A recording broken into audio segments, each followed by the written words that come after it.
Okay peeps, this is gonna be a big one, so let's not dilly-dally, let's go.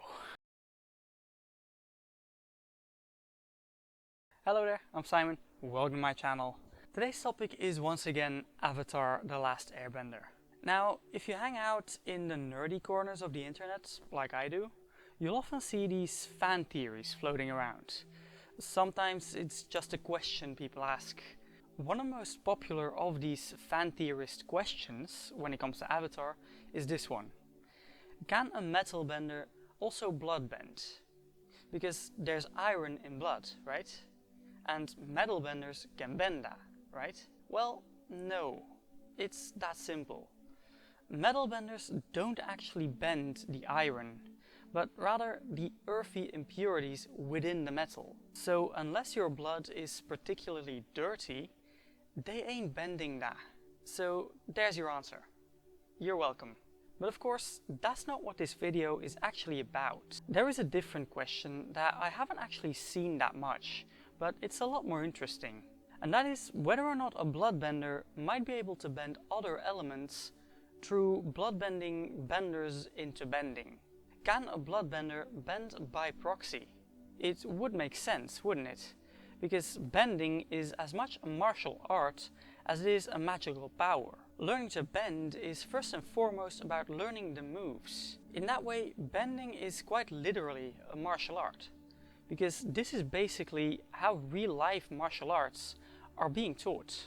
These fixed sets of moves that contain the basic principles of combat within them are present in probably every martial art ever.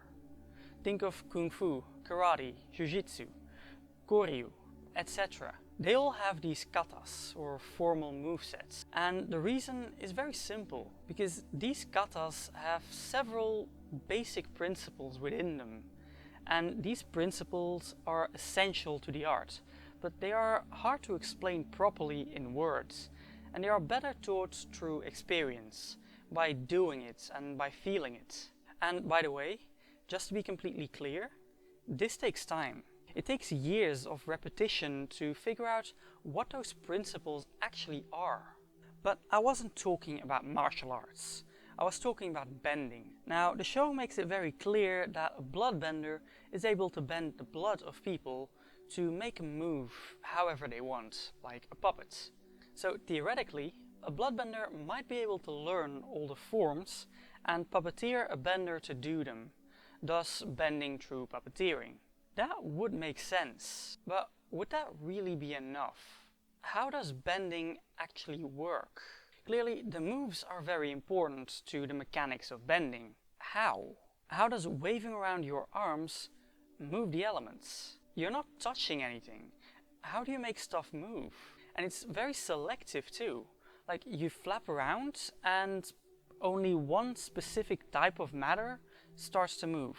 Exactly how you want it to move. It doesn't seem to make any sense, does it? Or does it?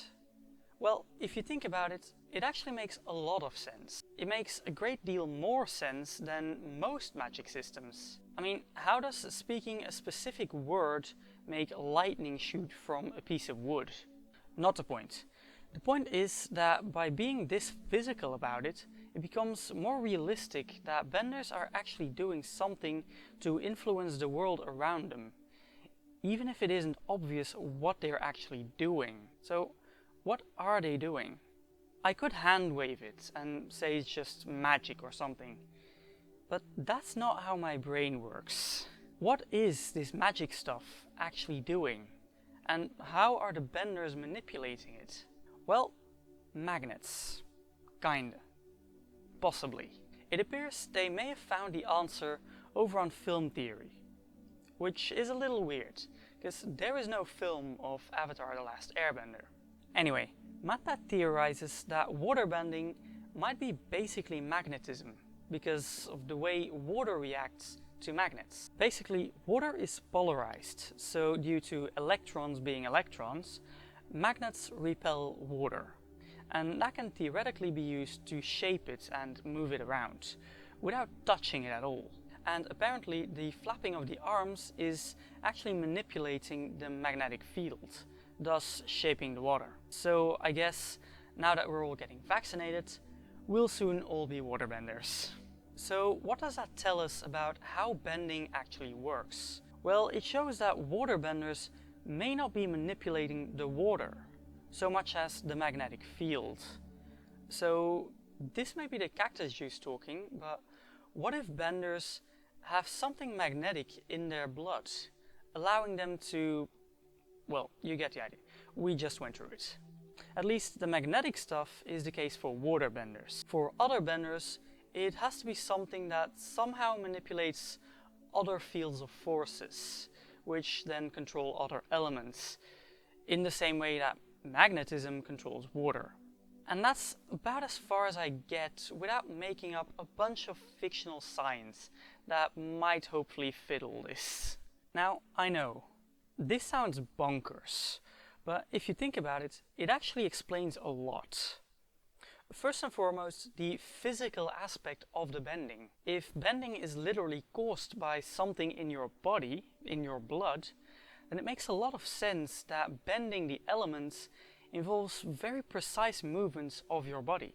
It also explains the genetic aspect of bending, because it is obviously genetic to an extent. Benders will usually bend the same element as their parents, and that would be explained if there was actually something in their blood that is physically and genetically allowing them to bend at all.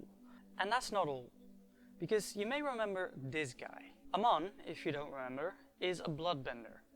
And somehow he uses bloodbending to take away bending. And I never really understood how that was even possible. But if you assume that bending is possible due to something in the blood of the bender, it suddenly makes a lot of sense that Amon could use bloodbending to block bending in someone. Probably by clotting the blood in such a way that it kind of locks this bending substance in place. Which does imply that this substance has to be moving in order to work. Which is to be expected if it's in your blood, because that stuff is moving all the time.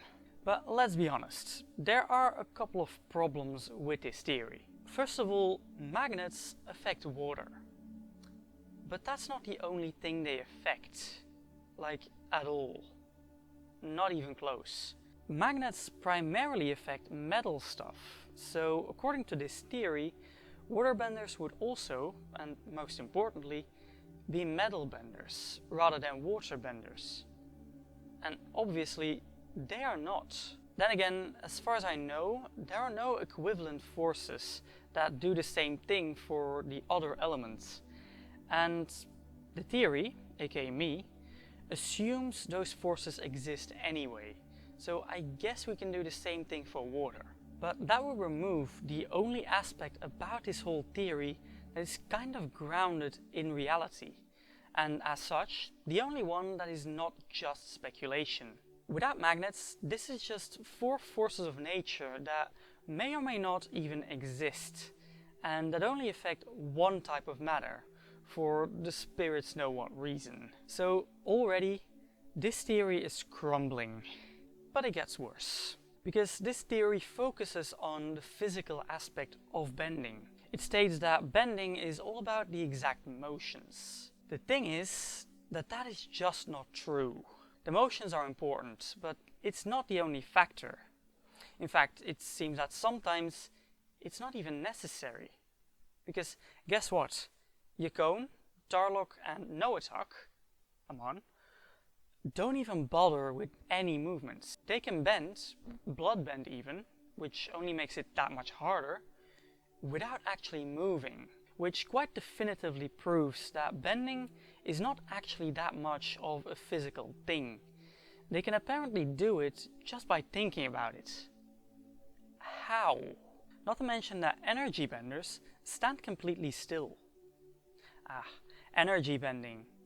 That might just be the key to all of this. Benders do have something flowing through their blood that allows them to control the elements. But it's not some weird substance that manipulates some cosmic pseudoscientific force. It is the energy itself. This kind of explains everything. Think about it. Bending is given to the humans by the lion turtles, Through energy bending, we see all of this happen literally in the show. Juan and Rava visit the different lion turtles to get the different bendings, proving that those energies are indeed different for each element. Speaking of Rava, she merged with Juan because holding all of that energy would otherwise be too much for a human, which is why people don't normally have more than one type of bending, even if their parents are different benders. It even explains how Aman is taking people's bending away. Remember what Guru Patik said: energy flows through your body like water. In fact, it probably flows through your blood. It's literally in your blood. That's why it's hereditary in the first place. And that's how Aman is taking the bending away, because he is bending the blood. That allows him to block or obstruct the flow of this energy, rendering it useless, essentially taking the bending away completely. It even explains how they are able to bend without moving. The Guru explains that the cosmic energy flows through the chakras, which are actual locations in the body, but they are governed by certain feelings and emotions. Patik literally calls love a form of energy. So that all but proves that benders bend the elements by channeling their emotions. Like firebenders often use anger to fuel their bending. That is probably the most obvious example, because it's literally a thing they say in the show. But I'm sure this is also true for the other elements. Like the healing is most likely fueled by channeling love. The point is that the bending of elements is really the bending of energy, of emotions. And that is how they are able to bend without moving, because controlling your emotions doesn't take any motion at all. Well, not necessarily. So after all that, the time has finally come to answer the question we started with. Can a bloodbender bend by proxy? Well, probably not. Bending is all about channeling emotion, right? So unless bloodbending somehow allows you to control people's emotions, this is not gonna happen. Then again, according to the Guru, emotions are a form of energy, which is also flowing through the bender's blood. So a bloodbender could theoretically influence that energy. But I doubt that they could ever get enough influence to actually bend elements. But perhaps through a lifetime of research and practice, they may achieve it. So maybe? But probably not. Time for the YouTube thing. You know the drill, peeps. Everything is in the end screen right here. Let me know down below what you think. Does this make any sense at all? I think it does. I actually think it fits together quite beautifully. If you don't know what to comment, how about this? If you could bend any one of the elements, which one would you choose and why? I would go with water because it's flexible but also powerful, in the same way Jiu-Jitsu is. But that'll do for today. I'll see you next week. Thanks for watching.